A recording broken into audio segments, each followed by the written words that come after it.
Hello everyone, how are you? I am Hiren. Welcome back to my YouTube channel Wealth Building with Hiren. जहां हर एक video के साथ मैं आपको ले जाऊंगा one step forward towards the wealth building. Wealth building journey में basic but very important root foundation शुरू होता है by asking yourself a one simple question, are you financially okay? Why it is so important to be financially okay? Because if you are not financially okay, then there is no meaning of moving forward in the wealth building journey. In fact, it will not be even possible. Do you know, according to the data, 46% of Americans are struggling financially as of April 2024. USA जैसे विकसित देश में भी ये almost उसकी half of the population है। So whether आप अभी अपनी फाइनेंशियल जर्नी जस्ट स्टार्ट कर रहे हैं या तो फिर you are looking for ways to improve your financial health in one or another way, this video will surely help you. So without wasting any more time, let's just start with first thing first. आप कैसे figure out कर सकते हैं कि whether you are financially okay or not? Almost all of us we go to school, colleges and universities, but कभी भी किसी ने एक वेरी इंपॉर्टेंट सब्जेक्ट पर टीचिंग की बात ही नहीं की, जो है money. I mean how to deal with our money in effective and progressive ways. कोई बात नहीं, छोड़ो, आज तो चांस मिल गया है, मैं आपकी थोड़ी हेल्प कर देता हूँ। So let's start talking about how to figure out whether you are financially okay or not. So there are several aspects of financial life which decides our overall financial health. In this video, I will talk about 3 very important and crucial indicators which can track your financial health. I will go one by one and explain all 3 indicators to you. And at the end of the video, आप खुद decide करोगे कि आप financially okay हो और you will need to improve on that. तो सबसे पहले बात करते about the first indicator, which is emergency fund. What is emergency fund? क्या आपके पास आपका 6 months का bare minimum living expense cover कर सके उतने पैसे आपके कोई भी high interest paying saving account में पार्क पड़े हैं, जिसे आप आपके डिफिकल्ट टाइम में इजीली विड्रॉ कर सके? उसी को इमरजेंसी फंड कहते हैं। Here keep in mind one thing, आपको आपका इन्वेस्टमेंट एंड इमरजेंसी फंड दोनों को यहाँ पर मिक्सअप नहीं करना है। व्हाट आई मीन इज, आपका कोई भी form of investment like equity in stock market or SIP or mutual funds or any other form of investment like real estate investment, या तो फिर आपके सेफ में गोल्ड बार पड़े हैं, उसे आप आपका इमरजेंसी फंड काउंट नहीं कर सकते। It has to be separate. Why? बताता हूँ। 2 रीजन है।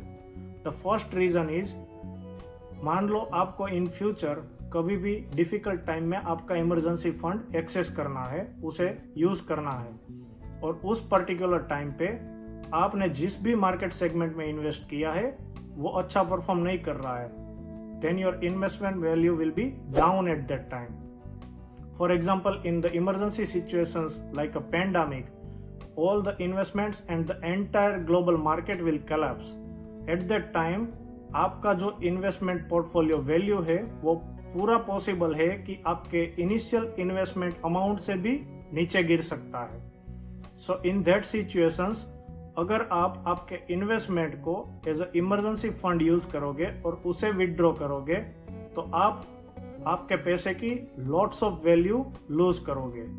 द सेकेंड रीजन इज, मान लो आपका इन्वेस्टमेंट ऐसे सेगमेंट में है कि जिसे आप इजीली सेल करके विड्रॉ करके लिक्विड कैश में कन्वर्ट नहीं कर सकते, तो फिर आपके डिफिकल्ट टाइम में आप उसे इजीली एक्सेस करके एज ए इमरजेंसी फंड बिल्कुल यूज नहीं कर सकते। सो ये इमरजेंसी फंड आपको लाइफ में डिफिकल्ट एंड अनएक्सपेक्टेड सिचुएशंस में फाइनेंशियली प्रोटेक्ट करता है। मैं यहाँ पर नेगेटिव बातें नहीं कर रहा हूँ, मैं बस सिर्फ आपको प्रिपेयर कर रहा हूँ कि कैसे लाइफ में आने वाले पॉसिबल नेगेटिव इवेंट्स में आप अपने आप को फाइनेंशियली एंड मेंटली प्रोटेक्ट कर सकते हो through the emergency fund. It really helps you when life throws you the curveballs. For example, if you lost your job or you get laid off. In the Western world, there is a granny's advice: save it for the rainy days. Let's move on the second important aspect, which is debt. We all are living in the world full of EMIs. Here the question you ask yourself is, do I have a manageable debt? A common guideline is your total debt to your gross income ratio should be no more than 36%. What does it mean is आपके EMI payments and total डेब्ट payments में आपकी monthly gross salary के 36% से ज़्यादा पैसे नहीं जाने चाहिए. If you are already there, then congratulations, you are already one step ahead in the wealth building journey. पर अगर आपके EMI पेमेंट्स में आपकी ग्रोस सैलरी के 36% से ज़्यादा पैसे कंज्यूम हो रहे हैं, then you should definitely start thinking about how to work with reducing your debt. Don't worry, आप कैसे इजी एंड इफेक्टिव वे में आपके डेट को रिड्यूस करके आप लॉन्ग टर्म में कैसे टोटल डेट फ्री हो सकते हैं, उस पर मैं अपकमिंग वीक में डिटेल्ड वीडियो ला रहा हूँ.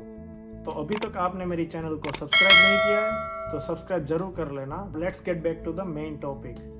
The third and last important aspect to check our financial health is budget. Do you prepare a monthly return budget?